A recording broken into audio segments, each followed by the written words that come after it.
Hey everyone, this is Pete, and it's time for another one of those Davilex races.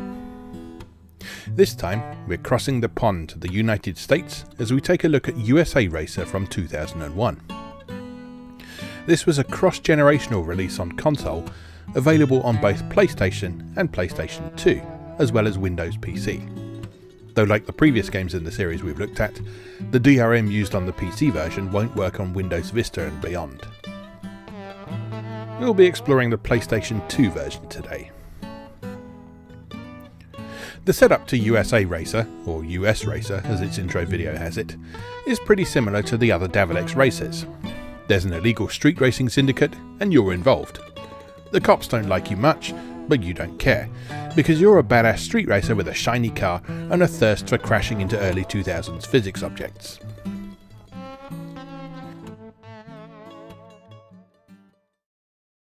There are several ways to play USA Racer.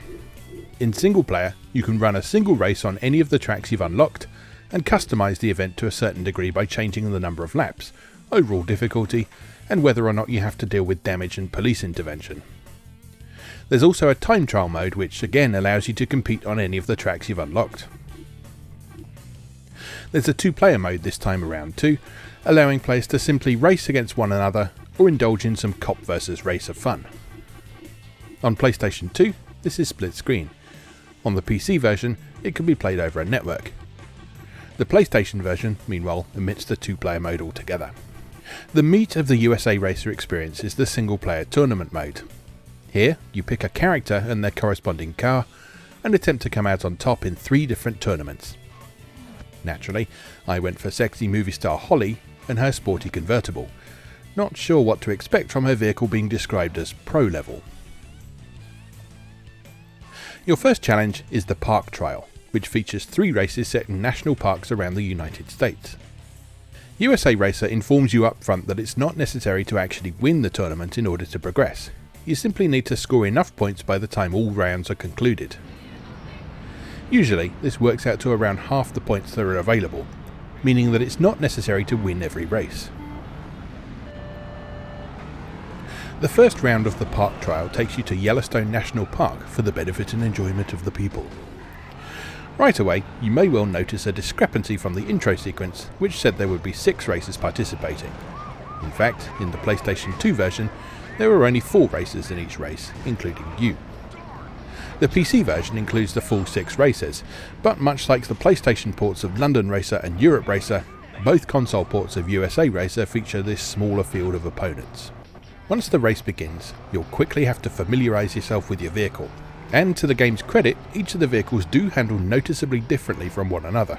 Holly's convertible, it transpires, is placed in the Pro category because of its extremely slippery handling.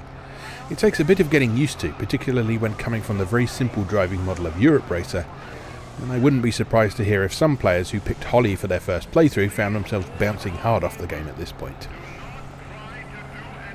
Persevere though, or pick another vehicle with an easier grade of handling, and you'll find that things quickly become fun. Because like its predecessors, USA Racer is not a game that takes itself altogether seriously, and the jump to the next generation of gaming consoles over the previous game allows that silliness to really shine. Much of the fun stems from the physics model. USA Racer hails from an era when we were just starting to see the use of more realistic physics in video games. But it's also from that point where a lot of developers hadn't quite figured out how to give objects a good sense of weight. As such, the cars tend to behave like lightweight plastic toys when they crash into one another and the scenery, and it's consistently amusing, particularly if you're able to take advantage of this to pull ahead. Yellowstone Park is also an interesting choice for a first course in the game because it really plays up that feeling of being a kart racer with full-size cars that occasionally came to the fore in Europe Racer. As you drive across wooden bridges and bounce through a bumpy off-road section with geysers erupting either side of you, it'll be clear that this is a game about having fun in cars. And that's something I'm always very much up for.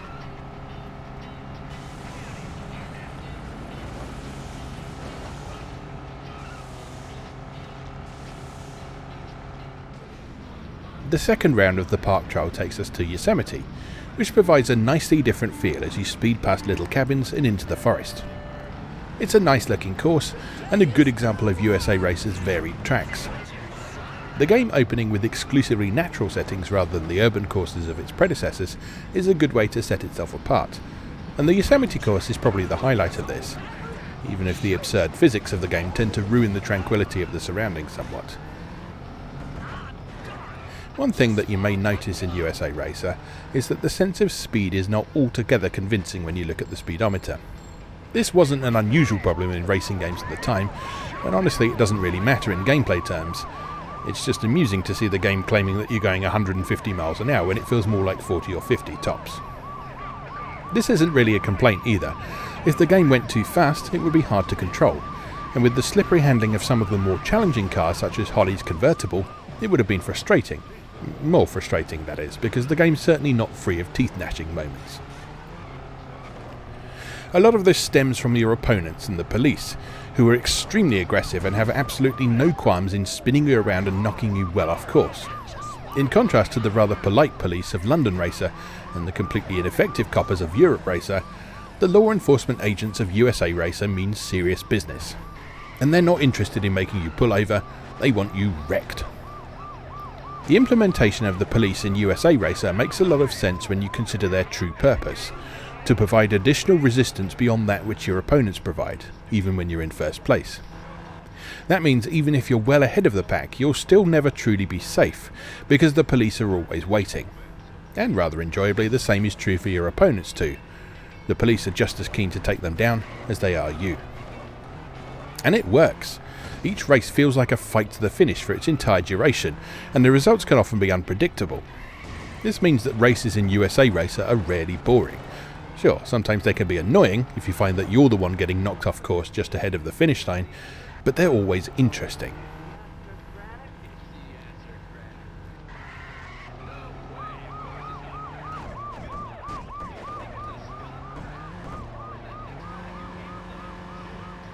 It's off to the Grand Canyon for the next course in the park trial, and this is another track that feels like it's straight out of Mario Kart with its rocky landscape and steadfast refusal to stick to anything resembling traditional roads. This is probably the trickiest course of the first batch, as until you learn it properly it can sometimes be difficult to determine which way you're supposed to be going. The dusk setting of the race doesn't help either. Some parts of the course are thrown into quite deep shadow. You'll also be introduced to one of USA Racer's biggest additions on this course: dynamic scenery.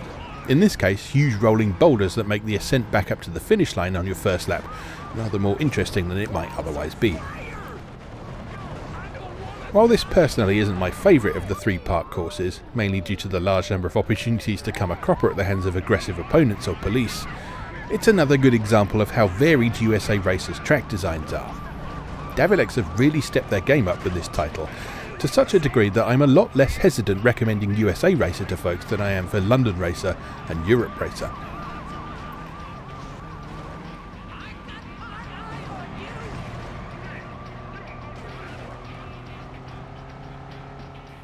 If you attained enough points in the park trial, you're awarded the city license and allowed to progress to the next tournament. Fail, and you have to repeat the entire park trial, though you do keep any money earned, meaning that it's possible to grind these initial events enough to afford at least the first car upgrade if you really want to. The city trial features 5 rounds instead of 3, and as the name suggests, it takes you to a series of urban street courses around the United States. The first of these is Los Angeles, and the kart racer feeling continues as the opening of the course takes you past the Hollywood sign and through a film studio. The falling sculpture in this section also gave me strong vibes of Speed Devils on the Dreamcast, which is another delightfully silly racer I had a lot of time for back in the day. But that's a story for another time. The Los Angeles course presents a notable increase in overall difficulty, thanks to the addition of civilian traffic. Although easily barged out of the way, you'll quickly discover that high-speed collisions with these non-racers are a surefire way to waste time, as the exaggerated physics model often sends your car flying, with a touch of slow-mo and excessive motion blur just to emphasise the fact that you messed up. The course itself is trickier too. The narrow city streets, sharp turns and relative lack of wide open areas compared to the park courses mean that you need pretty accurate control of your car to be able to get anywhere meaningful, and at this point in my own playthrough I was still struggling a little with the slip-slidey nature of Holly's car. I was too far in, and too stubborn, to quit and start again with one of the easier cars though, so I persisted. One thing that is particularly good about the urban courses in USA Racer is the sense that they're part of something bigger. Although there's no open world component to the game, all the urban courses feel like they've been designed as if there's something actually down the blocked off side streets, rather than just being an enclosed course. It all feels a bit Midtown Madness at times, particularly with the crazy physics, and that's certainly no bad thing whatsoever.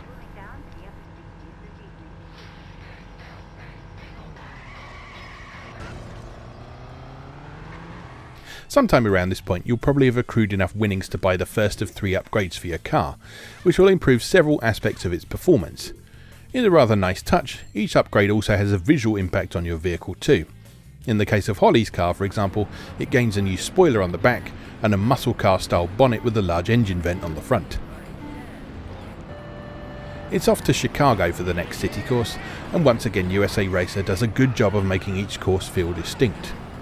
Chicago feels much more concrete jungle than Los Angeles does, with tall buildings flanking you on either side and the elevated tracks of the L train boxing you in from above in some parts of the course.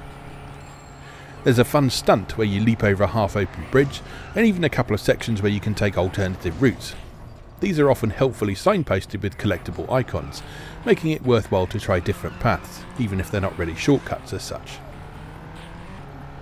This is probably one of my favourite courses in USA Racer. While its overbearingly grey vibe could easily have been drab and boring, the combination of splashes of colour here and there and the interesting course design makes it a lot of fun to drive around.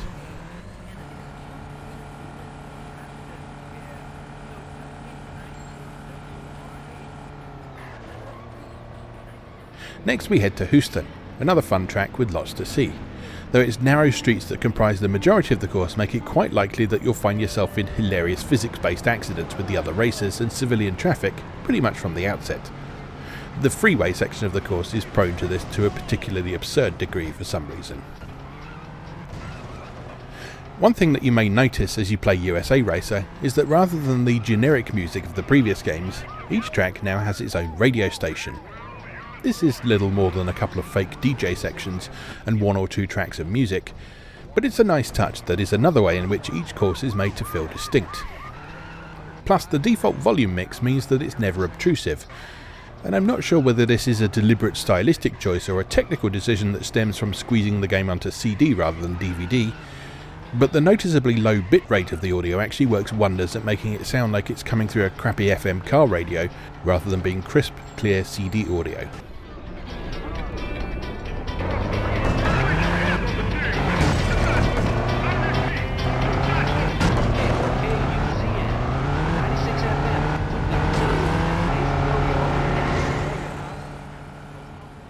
It's off to New York for the penultimate race of the City Trial. This is a track that is rather variable in its quality. Some parts of it look absolutely great, such as the opening section, but others are less impressive, with its rendition of Times Square in particular being rather underwhelming. The scale just doesn't quite feel right. Probably the biggest disappointment of the New York track is that the pre-race map suggests you'll be passing close by the Statue of Liberty and driving through Central Park.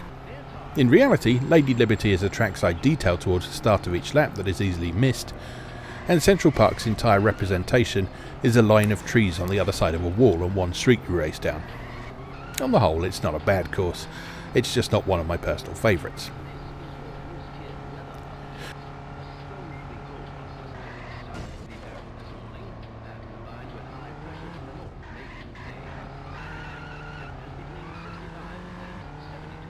The finale of the City Trial is Las Vegas, and this is another good varied course that wisely steers clear of being just another urban course full of 90-degree corners. The early evening setting of the race allows the bright lights of Vegas to shine, though the relatively muddy visuals of USA Racer on the whole mean that there is room for improvement here, and the fact that you spend relatively little time actually on the city streets makes for an interesting race. Instead, after a brief run down the strip, you find yourself barreling through the entrance to a casino and hotel and onwards through a golf course. You then hit a small road that weaves around the outskirts of the city before finally arriving back at the airport, which marks the finish line of the race. It's a good example of the imaginative nature of USA Racer's course designs.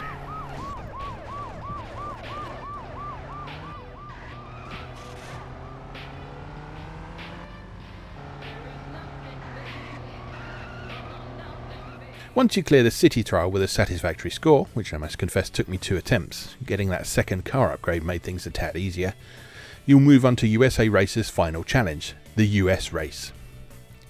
This is a tournament with 11 rounds that takes in all of the courses we've previously seen up until this point, with the addition of 3 more: New Orleans, Miami and Washington DC. The first of these you'll encounter is New Orleans. I'm not familiar with the real life city at all, but this course makes it look like a pleasant enough place. Its relatively low buildings are a nice contrast from the other very built up urban areas seen in many of the other city courses, and the detour through a swampy area partway through each lap is a fun diversion.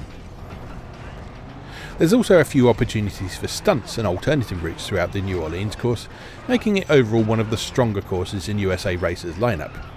It's definitely nice for the game to still be introducing new courses in this third tournament, as I'm sure it would have been easy for them to just make players race all the tracks in sequence without adding anything new to discover.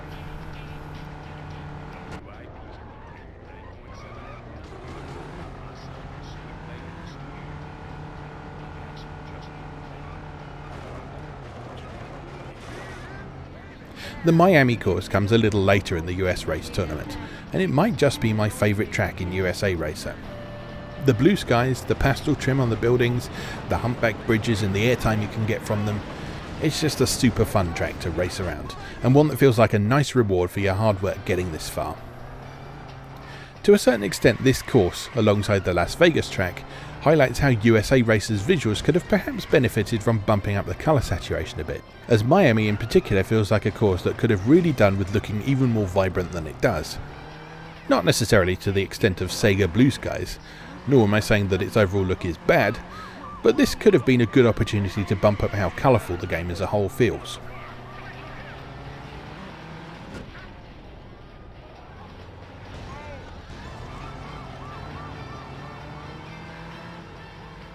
The Washington DC course is the grand finale to the US Race tournament, and oddly enough it's one of the easiest courses in the game.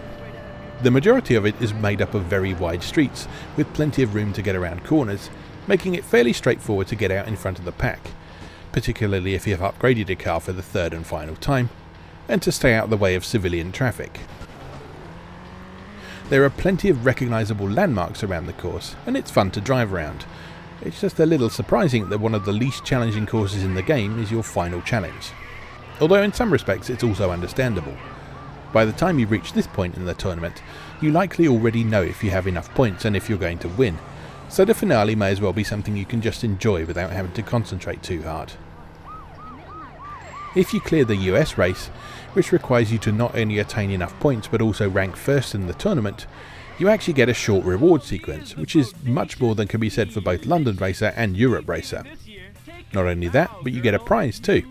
Specifically, you get a new car for your chosen character, which can be used in the non-tournament race modes. In Holly's case, it's a new sports car with a thoroughly ugly leopard print paint job, but some top-notch performance. It's a lot of fun to drive, and contrasts nicely with her slidey default vehicle, and makes continuing to play the game after beating the tournament something that feels worthwhile. This is an area where USA Racer does extremely well in comparison to its predecessors, because there is reason to replay it. Finishing the tournament with a single character only unlocks that character's new car, so if you want to see everything the game has to offer, you'll need to beat the tournament with all the characters.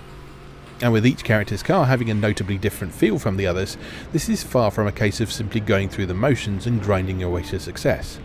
It's a game with a lot more longevity than might appear at first glance, particularly if you've come from the done in an afternoon experiences that were London Racer and Europe Racer. USA Racer is a decent game. I won't get carried away and say it's a must-play hidden gem in the PS2's library or anything, because there are most certainly much more proficient racing games in the system's substantial library. But just like its two predecessors, USA Racer has an undeniable charm to it.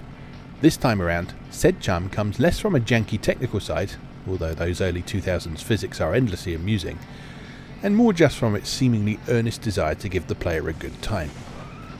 It certainly succeeded in that regard so far as I'm concerned, so I'm very interested to see where the series goes from here.